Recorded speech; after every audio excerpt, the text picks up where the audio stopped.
welcome back to the show. Today we have Tim Sanders. He's an author and keynote speaker. Tim, welcome back to the show. Glad to be back with you, Kevin. Yeah, I'm excited to have you kind of on the TV version of the show. We did a show a while ago for the radio version, and I thought, wow, this guy's, well, you've done a lot in your career, and we'll kind of get into that quickly. And, you know, if you do want the full kind of more elaborate interview with you, you can kind of go to buildingthefutureshow.com and watch or listen to the previous version where we kind of dive a little bit deeper. But I did want to have you again on the show because I read your book, Deal Storming, and I really, really enjoyed it. I always kind of, yeah, there you go. That's awesome. I always wondered kind of how people sell in the modern kind of times, for lack of a better term. And so maybe before we kind of get into deal storming, though, let's cover your background quickly. And people can get more information, like I said, kind of through the radio version. But let's get to know you quickly a little bit first. Most of my career, I've been in the world of sales. Sure. Started out in radio. By 1997, I moved into internet. I was one of Mark Cuban's first employees at his startup, which became broadcast.com. After he sold the company to Yahoo and I went to Yahoo, I worked in both marketing and sales, and I eventually became the company's chief solutions officer by 2001. Left the company around 2005 to write books and start a consulting practice. And for the last decade, I've been helping companies big and small crack big deals and save their biggest customers using a technique I call deal storming. Love it. So what exactly is deal storming? So deal storming is the act of bringing together multiple perspectives around the table to solve every single little problem that stands between you and the deal. Think of it as a very improved form of brainstorming that's geared at contracting. Contracting, Kevin, is a sales phrase that says that with every interaction with the prospect, I'm moving just a little bit closer to the sale. And in the world we live in today, if you're not contracting, you're going to lose the deal each and every time. Totally. No, I 100% agree with you. It's interesting for me. So how do you kind of, if your organization is kind of new to this or doesn't even really understand even how to get started with kind of this new approach, because I think a lot of people are kind of stuck in their old ways, right? They know they need to change, but they don't really understand how or where to kind of start. And what do you tell people when they're kind of struggling with that?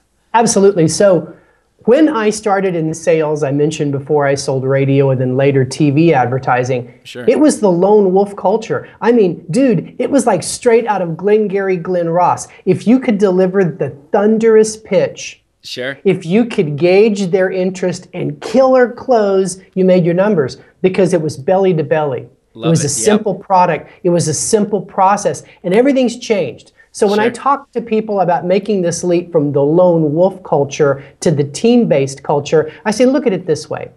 If it was like a video game, it's like Halo today.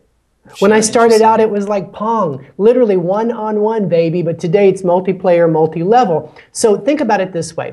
Today's sale in B2B, it involves 5.4 decision makers. And for entrepreneurs watching this, it's just as bad when it comes to fundraising. There is no one person to convince. But here's the weird point.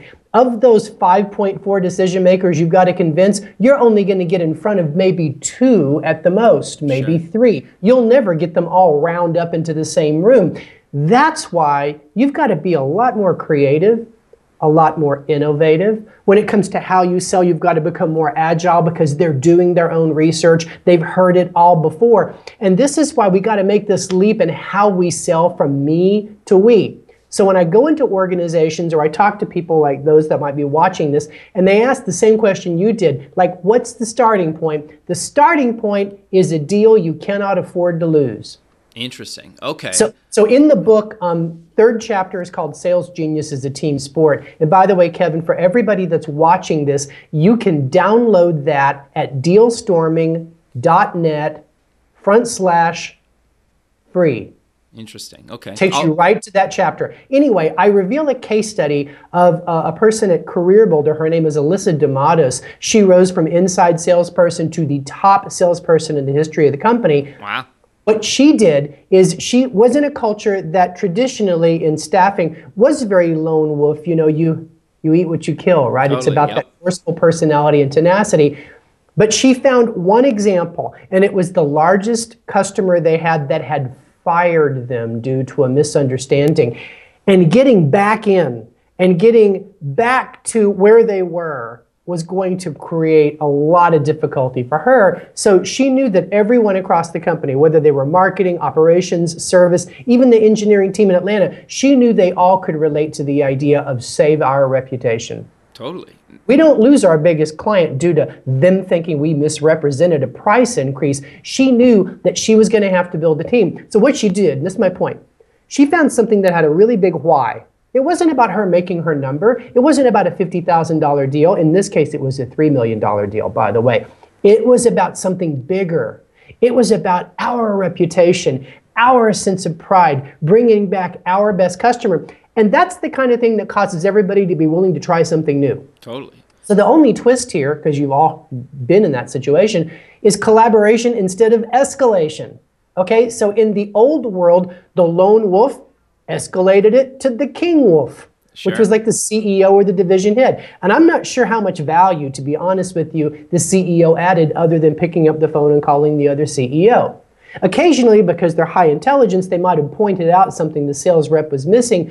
But in our research, collaboration leads to 300% more performance than escalation as a way of going after those big ones that you just can't let get away. Wow, that's actually amazing, really, right? That it's that significant of an increase. It is.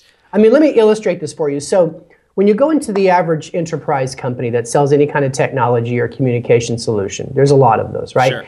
And I look at their pipeline, and what we calculate is their closing ratio for what we call quality deals.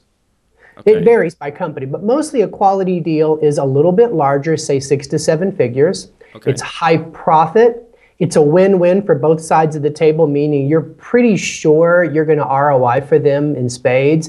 And so that's a quality deal. Get it sold, get it installed, it becomes a revenue machine over time.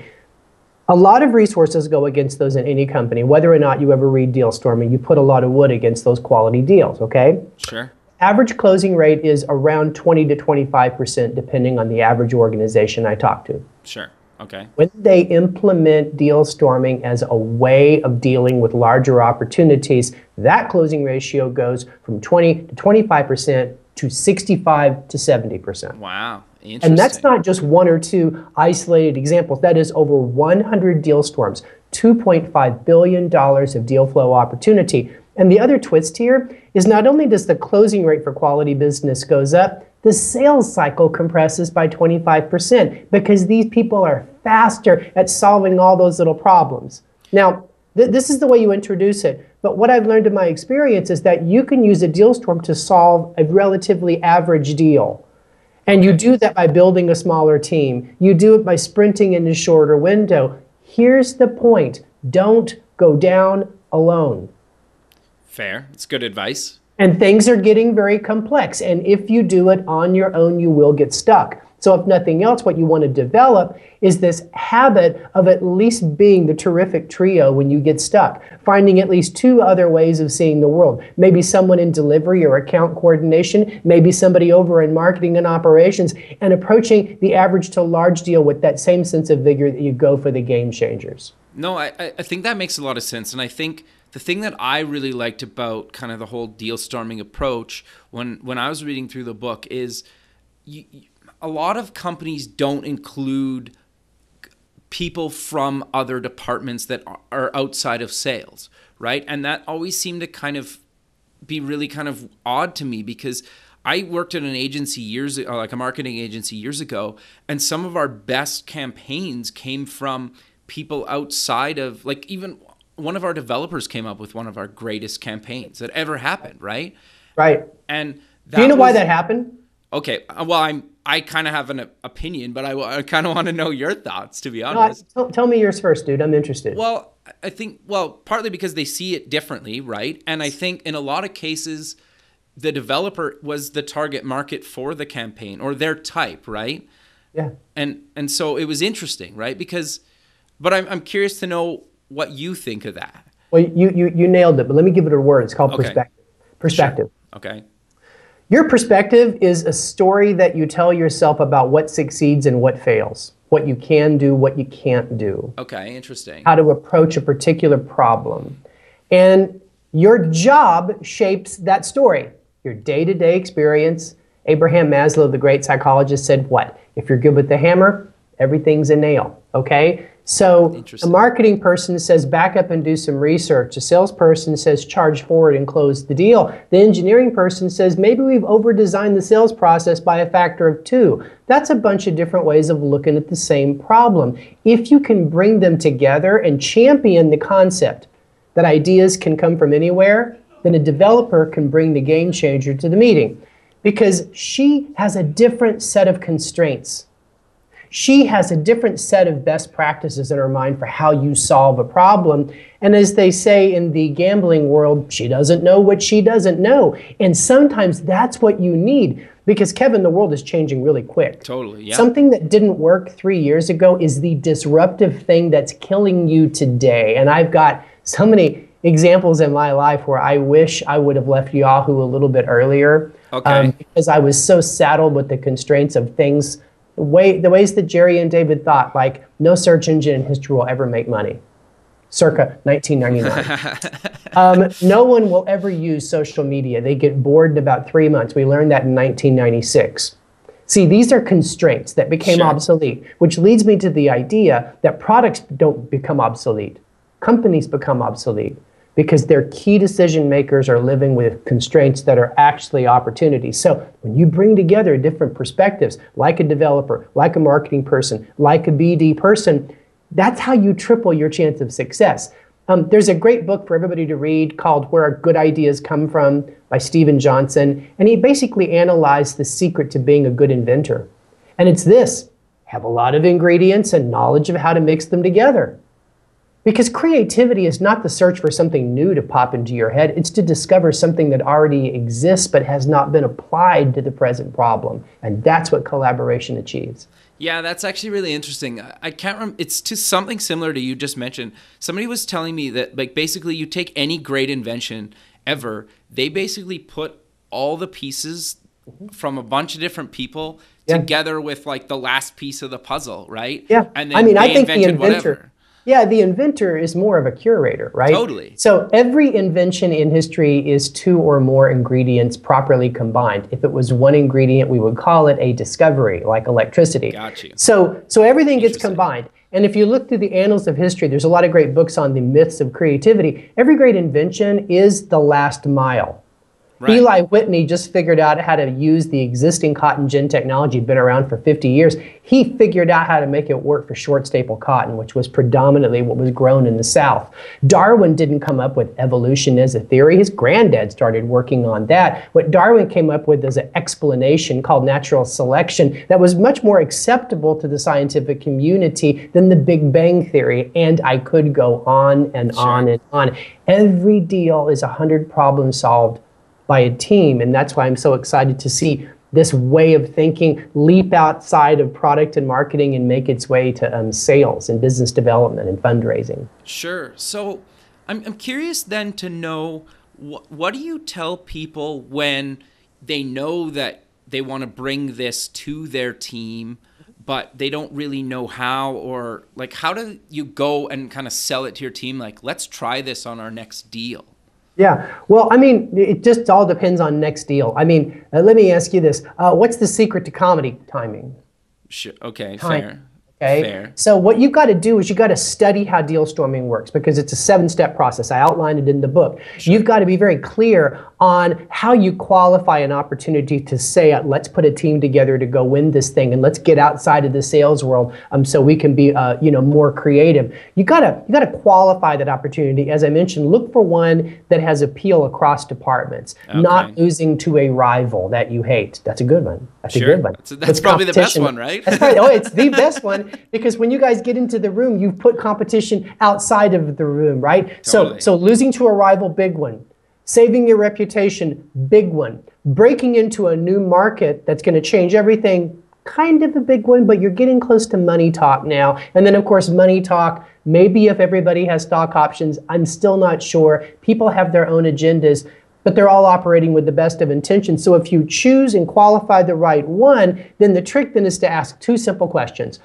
Who has a stake in the outcome of how we do this and whether we win? That's it. That's a really important first question, because that's going to cause you to say, well, the delivery team is really going to care how we sell it because they own the work afterwards. The marketing person who's working on our brand position for next year is really going to care about this because we've never had a deal in healthcare. So you begin to think about your team. And when you ask them to join, you're not saying, well, I want to bring this new technique to the company. You say, look, I want you to join a cause. And the cause is winning this deal so the other guys don't, because I'm pissed off at those other guys always winning. And I want you to join because I think you have a stake in how this goes. And I think your opinion's valuable. So anyway, when you're out building your little team, and don't build a large one in the beginning, just try to make it 4 or 5 at the most, but make sure they all have different ways of seeing the world. You ask that question first, who has a stake? And the last little thing you ask is, can I invite an expert who might know something about my problem? Back to your developer. You know, here's an expert who has a design thinking approach to problem solving, okay? Sure. We don't. We have a linear approach to problem solving, A to B to C to D. They kind of redesign the game. That's why the phrase hacker kind of comes from design thinking. So this person might be an expert in a process problem. Or if you're building something for developers, you invite a developer because he's an expert on the mind of the developer. Anywho, the stakeholders and one expert, that's the core of your first team. Don't make a production out of it. Just say, we have a cause. We want to win this opportunity, and we are stuck. And I need your help. Sure. People are happy to come to your aid if you ask them to join a cause. If you ask them to just come to a meeting or jump on a phone call, now that sounds like a lot of work. Never underestimate the power of purpose in creating a team. So once you build this team, just make sure that everybody in the room, you respect their time. Your meetings aren't too long. There's always action after the meeting. And when you win, everyone in the room gets credit, not just he gets credit for having a great idea. The team gets credit. It's very public. And if you've created an innovation that's changed the way this deal worked, you need to escalate that to more senior sales or leadership management so they can try it a few more times and be agile in the market. And my friend, that will spur team selling across organizations more than an executive announcing a new technique, read this book, adopt this new program. Nothing succeeds like success. Yeah, no, I love that approach. And like I found that works for me personally.